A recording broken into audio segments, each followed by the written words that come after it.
Bom dia a todos, sejam todas bem-vindas e todos bem-vindos para mais um Bora Ler a Bíblia nesta quinta-feira, 7:30 da manhã.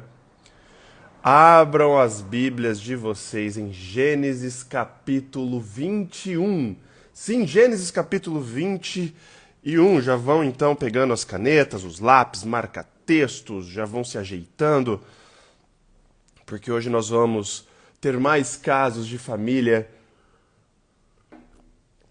Hoje teremos mais intrigas, para variar, né? Acompanhando aí a vida de Abraão desde sempre. Antes, então, vamos fazer uma oração e vamos pedir a presença do Espírito Santo conosco. Oremos. Pai amado e querido, a Ti todo louvor, toda honra e toda glória, Pai. Agradecemos porque o Senhor é Criador, o Senhor é soberano, o Senhor é mantenedor, o Senhor nos abençoa, Pai, diariamente. Agradecemos pela noite de sono, agradecemos pelo despertar nessa manhã, com paz, com vida e segurança. Agradecemos pela oportunidade que temos agora também de lermos, Pai, de estudarmos a Tua palavra. E ao abrirmos aqui o capítulo 21 de Gênesis, Pai, nos envie Seu Santo Espírito para estar conosco, para nos dar entendimento e nos dar sabedoria para compreender o que está escrito aqui. Seja com todos que estão aqui acompanhando ao vivo e os que estão acompanhando a gravação. Tudo isso nós te pedimos e agradecemos, por amor de Seu santo e maravilhoso nome, Pai. Amém. Muito bem, gente. Capítulo 21 de Gênesis. Ontem nós vimos, no capítulo 20 de Gênesis, nós vimos então mais um papelão de Abraão, né? Mais uma vez Abraão ali, enfim, dando aquele migué, com medo de que ele fosse morto por causa de Sara, e aí eu reafirmo, né? Sara devia ser uma mulher muito linda, né? Porque, meu pai, ela estava com quase 100 anos de idade e Abraão ainda estava com medo de matarem ele por causa dela. Ela devia ser muito gata. E ele, né, mente para o rei ali, Abimeleque, que eu expliquei de que ele era o rei dos filisteus. E Deus fala com Abimeleque, dá todo aquele papelão, Abraão é desmascarado, ele tem que se desculpar para frente de Abimeleque, enfim. Agora, no capítulo 21, vamos então falar sobre o nascimento, finalmente o nascimento aqui de Isaac, o filho da promessa. Agora vai. Hashtag agora vai. Capítulo 21, então, vamos começar a ler aqui. Na minha Bíblia, nova versão internacional, começa assim: O Senhor foi bondoso com Sara, como lhe dissera, e fez por ela o que prometera. Sara engravidou e deu um filho a Abraão em sua velhice, na época fixada por Deus em sua promessa. Abraão deu o nome de Isaque ao filho que Sara lhe dera. Quando seu filho Isaque tinha 8 dias de vida, Abraão o circuncidou, conforme Deus lhe havia ordenado. Estava ele com 100 anos de idade quando lhe nasceu Isaque, seu filho. E Sara disse, verso 6, Deus me encheu de riso, e todos os que souberem disso rirão comigo. E acrescentou, quem diria a Abraão que Sara amamentaria filhos?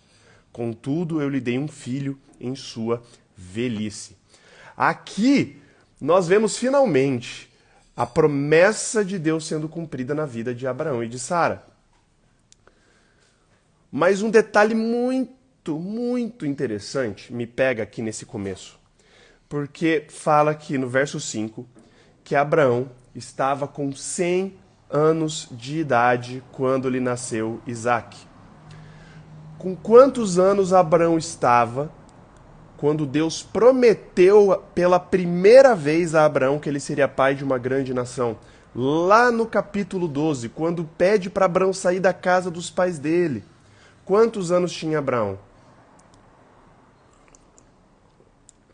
Abraão possuía 75 anos de idade. Aqui Abraão está com 100 anos de idade. Se passaram 25 anos desde a primeira vez que aparece Deus a Abraão até se cumprir a promessa. 25 anos.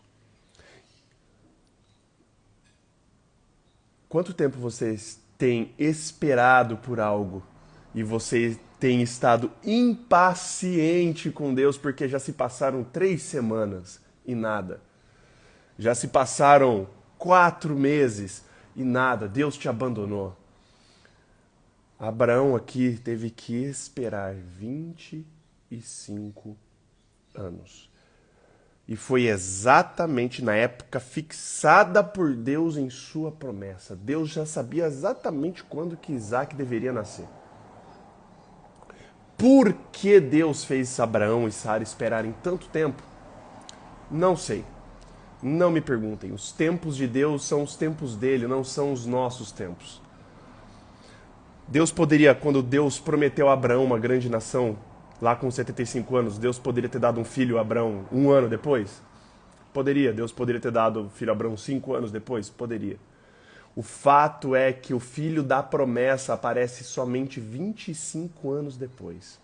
Entre trancos e barrancos, percalços, vacilos de Abraão, Abraão tentando dar o jeitinho dele, Sara tentando dar um jeitinho junto com Abraão, na história de Ismael. Nós veremos aqui na frente as consequências do erro lá de trás. Mesmo assim, Deus permaneceu fiel à promessa que ele mesmo, Deus, tinha feito. Deus não muda. Deus, ele é fiel. Deus é um Deus de promessa. Deus prometeu, Deus vai cumprir. O problema é com a gente. O problema é a nossa falta de paciência.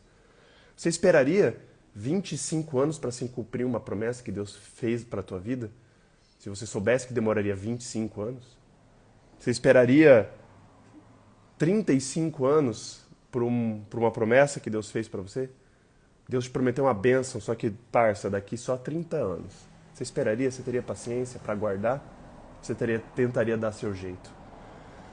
Fato que Abraão, apesar dos pesares, e nós já falamos sobre isso, de Abraão tentar dar seu jeito, Abraão ser um pecador como qualquer um de nós, Abraão tentando ali fazer de todas as formas, dar errado os planos de Deus, mas mesmo assim Deus abençoou, Deus foi fiel, Deus manteve a promessa e 25 anos depois, desde Gênesis capítulo 12, nasce Isaac. Verso 8. O menino cresceu e foi desmamado. Uma informação interessante aqui.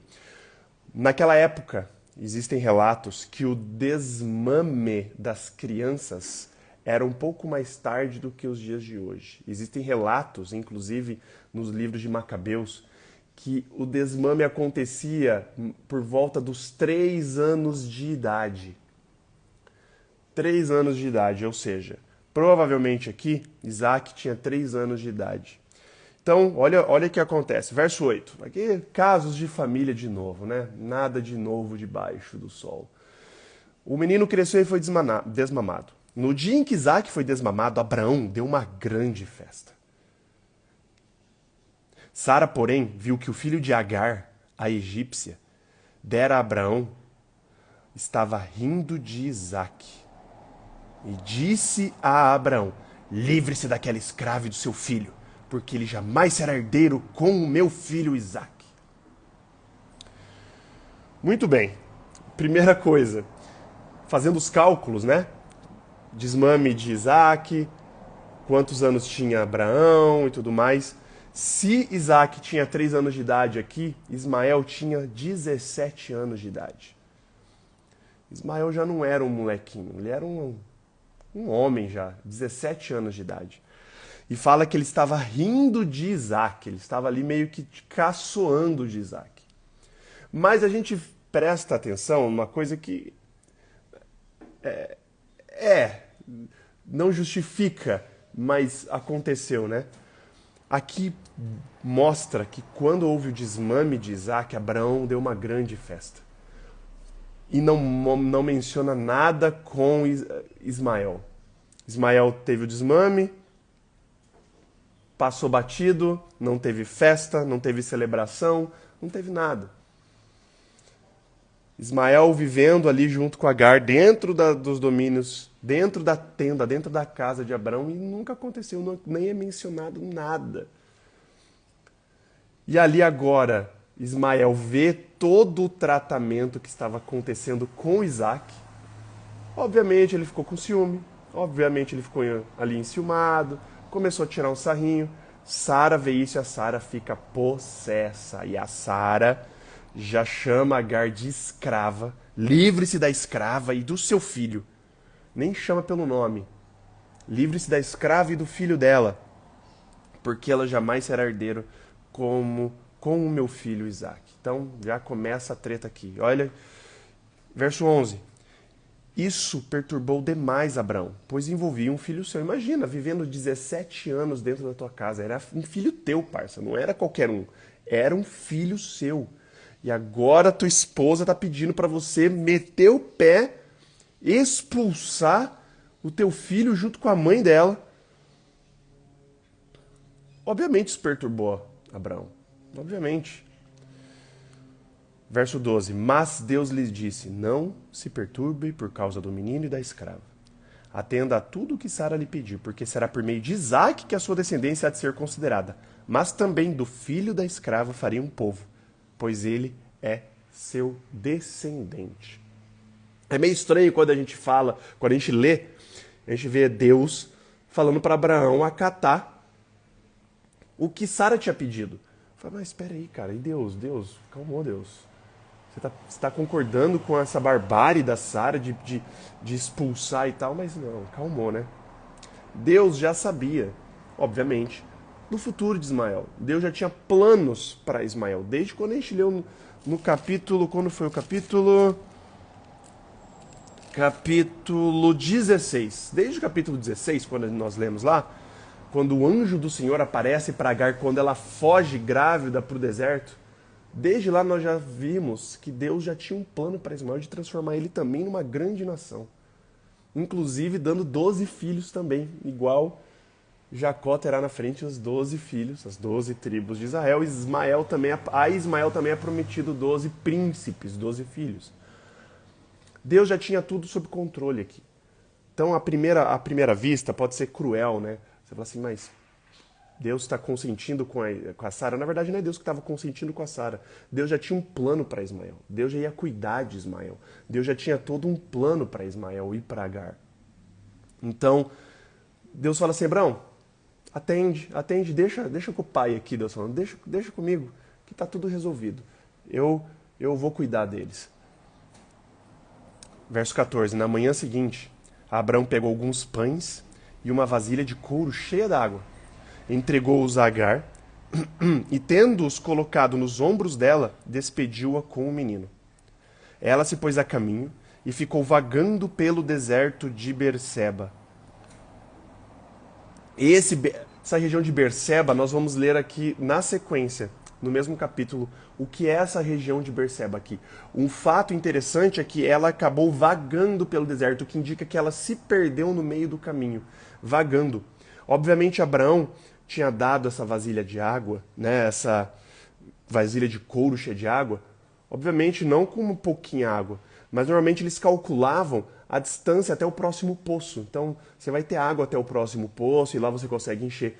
O negócio é que Agar e Ismael se perderam vagando nessa região de Berseba, uma região árida no sul de Canaã, desértica, e eles se acabaram se perdendo ali. E acabou a água. Deu ruim. Verso 15. Quando acabou a água da vasilha, ela deixou o menino debaixo de um arbusto e foi sentar-se perto dali, à distância de um tiro de flecha, porque pensou, não posso ver o menino morrer. Sentada ali perto, começou a chorar. E não só ela, os dois começaram a chorar, porque olha na sequência, verso 17. Deus ouviu o choro do menino, e o anjo de Deus, do céu, chamou Agar e lhe disse, o que aflige, Agar? Não tenha medo. Deus ouviu o menino chorar, lá onde você o deixou. Levante o menino, tome-o pela mão, porque dele farei um grande povo. Existe uma coisa aqui que me chama a atenção e, obviamente, tem que chamar a atenção de vocês. Deus, ele é incrível. Mesmo a gente tentando dar o nosso jeitinho, Deus ainda tem compaixão. Deus poderia simplesmente ter ignorado completamente Ismael. Deus poderia ter feito Ismael, enfim, qualquer coisa. Mas não. Porque Ismael era filho de Abraão. Ele faria também de Ismael uma grande nação. Porque era descendente de Abraão. Isso ele fala no verso 13. Mas também do filho da escrava faria um povo, pois ele é seu descendente. Deus é fiel à promessa dele, não importa os erros que a gente faça.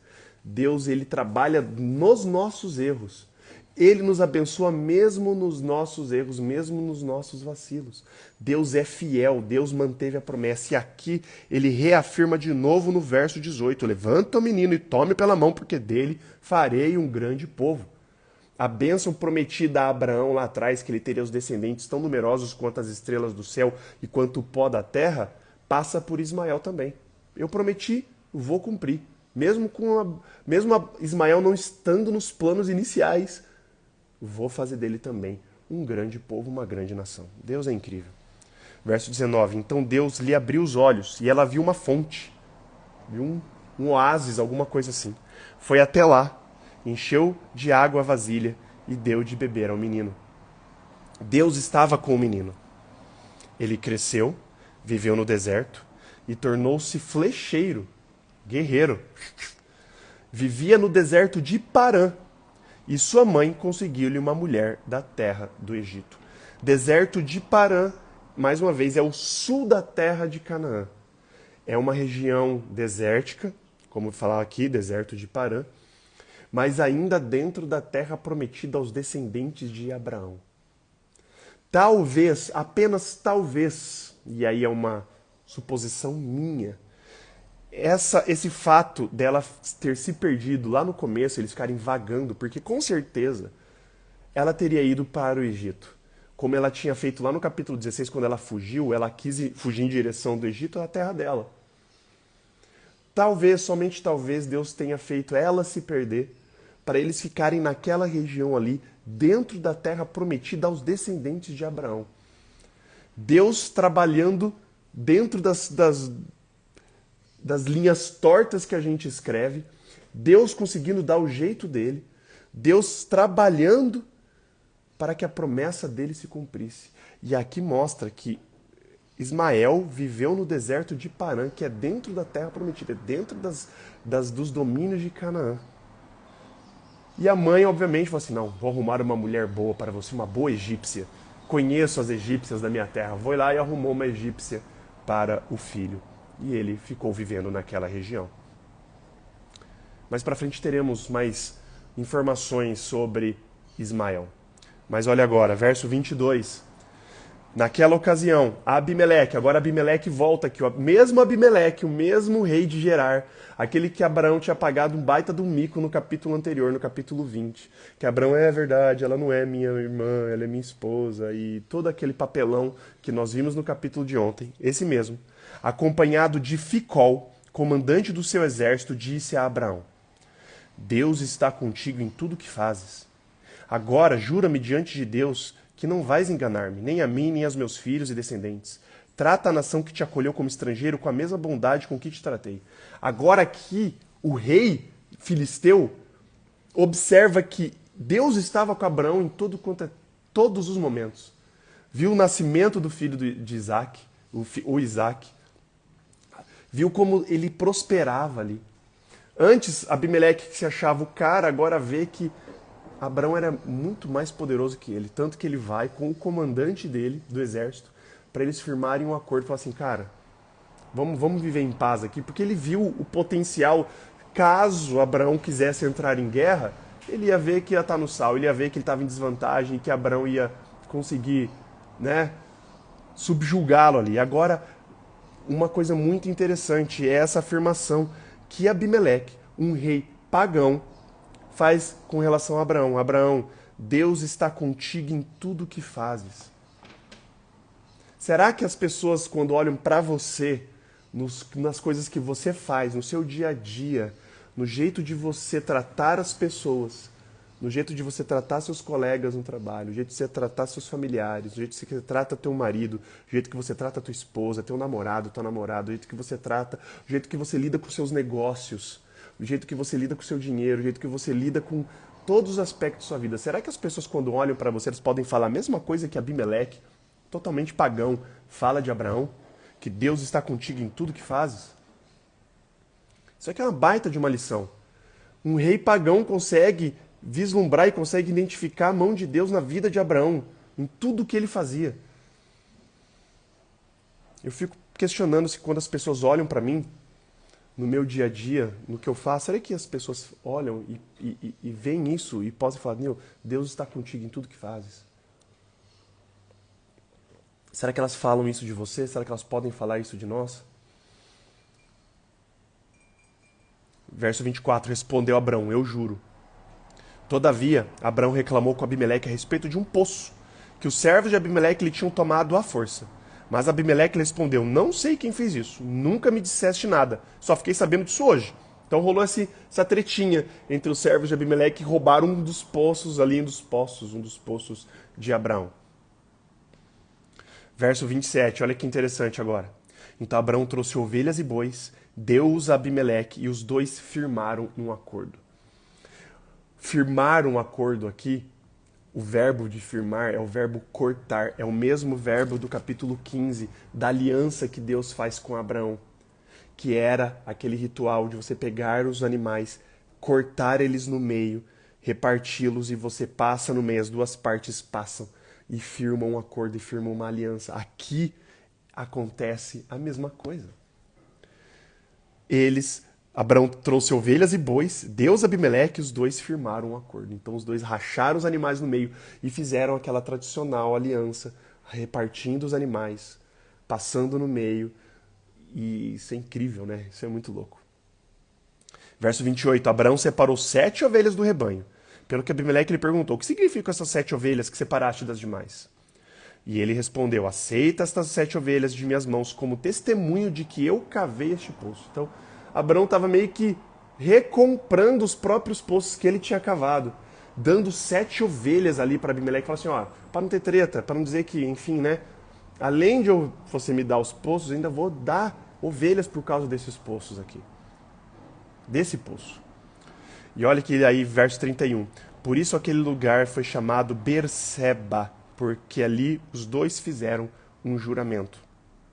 Firmado esse acordo em Berseba, Abimeleque e Ficol, comandante das suas tropas, voltaram para a terra dos filisteus. Abrão, por sua vez, plantou uma tamargueira em Berseba, e ali invocou o nome do Senhor, o Deus eterno. E morou Abrão na terra dos filisteus por longo tempo. Berseba, gente, existe até os dias de hoje. Depois você pode dar um Google, existe a região com o mesmo nome, Berseba, até os dias de hoje. Ele faz parte, se eu não me engano, do Estado de Israel.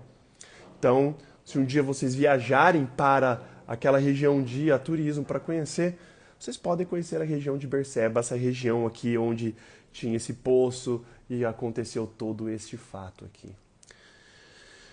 Mas terminamos o capítulo de hoje, capítulo 21. O capítulo de amanhã vai ser top. O capítulo de amanhã é incrível. Se vocês estão aí, né, pulando capítulos, não estão indo periodicamente, amanhã é um dia da gente acompanhar. Amanhã é um dia de chorar, amanhã é um dia de se emocionar, amanhã é uma história muito linda, cara. Amanhã vai ser incrível. E é interessante, né? E eu queria refazer de novo as duas reflexões só para a gente finalizar do capítulo de hoje, do capítulo 21. Primeira reflexão. Por quanto tempo você tem esperado ou não esperado pelas promessas de Deus em sua vida? Abrão esperou por 25 anos até aparecer o filho da promessa. Esperou sim, né? Entre trancos e barrancos, com consequências tristes para a família dele, o que a gente acabou de ver aqui, Ismael tendo que ser expulso de casa, com seus 17 anos de idade. Agar teve que ser sido expulsa, porque começou a rolar rixa, começou a rolar ali tensão entre as duas partes.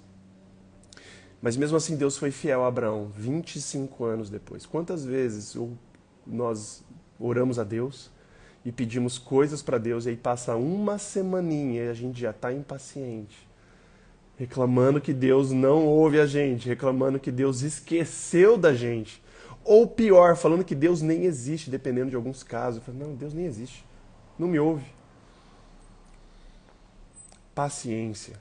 Abraão esperou 25 anos. Quanto tempo você tem esperado? 25 dias? 2 meses e meio? E a segunda reflexão do capítulo de hoje, já para finalizar. Será que quando as pessoas nos olham, será que quando as pessoas olham para você, elas podem afirmar o que Abimeleque afirmou aqui para Abraão, que Deus está contigo em tudo que você faz? Será que as pessoas enxergam, quando olham para você, quando as pessoas olham para mim, será que elas enxergam a mim ou elas enxergam a Deus atuando? Será que elas enxergam a você ou eles enxergam Deus atuando na sua vida? Do jeito que você trata as pessoas, do jeito que você trata seus negócios, do jeito que você encara a vida, em todos os aspectos. Será que as pessoas podem falar isso de você? Que Deus está contigo em todos os aspectos da sua vida? Oremos. Pai amado e querido, hoje vimos, Pai, o cumprimento da promessa, Pai. 25 anos depois, o Senhor cumpriu, o Senhor foi exato. O Senhor se manteve fiel, Pai. O Senhor é fiel. O problema somos nós. O problema é a nossa falta de fé. O problema é a nossa falta de paciência, Pai. Por favor, Pai, eu lhe peço que o Senhor nos dê paciência, nos dê fé, Pai. Às vezes a gente pede coisas, a gente vê sinais que o Senhor está trabalhando para cumprir promessas, mas a gente é impaciente, Pai. Desculpa a nossa impaciência, Pai. Perdoa a nossa falta de fé. Nos dê o Espírito Santo, Pai, para nos dar o fruto do Espírito, o da paciência. A gente precisa muito disso. A gente precisa ser paciente, Pai. Não significa porque está demorando que o Senhor não existe, que o Senhor nos abandonou, Pai. O Senhor tem os seus tempos. O Senhor sabe quando agir. Por favor, nos dê essa paciência. Nos dê essa fé de aguardar e esperar no Senhor, sem querer cortar caminhos, sem querer tomar atalhos, sem querer dar o nosso próprio jeitinho, Pai. A gente viu que Abraão e Sara tentaram dar o jeitinho deles e só deu tragédia na família. Acabou com uma família sendo expulsa de casa. Um filho deserdado, Pai, mas o Senhor é fiel, se manteve fiel a eles, Pai. E deu também para Ismael uma grande descendência. Que nós possamos evitar dar o nosso jeitinho, Pai. Porque a gente eventualmente, vai querer dar o nosso jeitinho. Nós somos pecadores, nós somos falhos, nós somos impacientes. A gente vai querer cortar caminho, Pai. Perdoa essa nossa falta de paciência. E, por favor, faça morada no nosso coração. Habite conosco, Pai. Para que quando as pessoas olharem para nós, as pessoas possam olhar e falar assim, olha aí, Deus está contigo em tudo que fazes. Que as pessoas ao olharem para nós não vejam a nós, Pai, mas vejam atos de Ti na nossa vida. Que vejam reflexos do Teu poder, do Teu favor, traços do Teu caráter em nós, Pai. E que isso, Pai, que nós possamos usar não em favor de nós mesmos, que nós possamos usar em prol do próximo, em prol do outro, apresentando o reino para as outras pessoas, Pai. Nós sabemos que o tempo está próximo de o Senhor voltar. Que o Senhor nos dê esse sentimento de urgência, essa sensação de urgência de pregar o Evangelho para todas as pessoas, Pai. Viver esse Evangelho. Viver esse amor que o Senhor veio aqui ensinar para nós aqui na terra, Pai. Seja, Pai, com os nossos familiares. Seja com os nossos amigos. Seja com todos os nossos queridos, onde quer que eles estejam, Pai. Perdoe os nossos pecados e faltas. Seja com os menos favorecidos, Pai. Seja com os menores do reino. Tudo isso nós pedimos e agradecemos por amor do seu santo e maravilhoso nome, Pai. Amém. Tudo bem, gente. Queria agradecer a presença de todos vocês, a presença de vocês aqui no Clubhouse, a presença de vocês aqui no Instagram. Se é a primeira vez que você está ouvindo isso e você está entrando aqui no Bora Ler a Bíblia, saiba que nós fazemos isso todos os dias.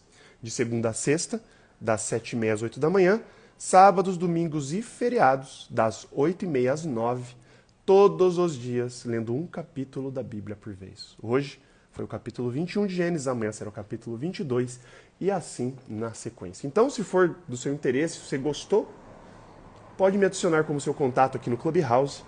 Ativa o sino de notificação do meu perfil para você ser notificado ou notificada toda vez que eu iniciar a sala. E no Instagram, a mesma coisa. Se é a primeira vez que você está aqui, me adiciona como seu contato, ativa o sino de notificação do meu perfil aqui no Instagram e lá você tem a opção de ativar a notificação das lives. Toda vez que eu iniciar a live, você receberá também uma notificação. Caso você tenha perdido o ao vivo, tanto no Clubhouse quanto no Instagram, temos o nosso podcast no Spotify. Procura lá pelo Bora Ler a Bíblia no Spotify. Inscreva-se lá e você também não irá perder um dia. E também temos o nosso canal no YouTube, onde as lives do Instagram também são colocadas lá diariamente. Beleza, gente? Então, ficamos por aqui. Um beijo, um abraço para todos vocês e até amanhã com o Bora Ler a Bíblia, Gênesis capítulo 22. Um beijo, um abraço, galera. Valeus e falous!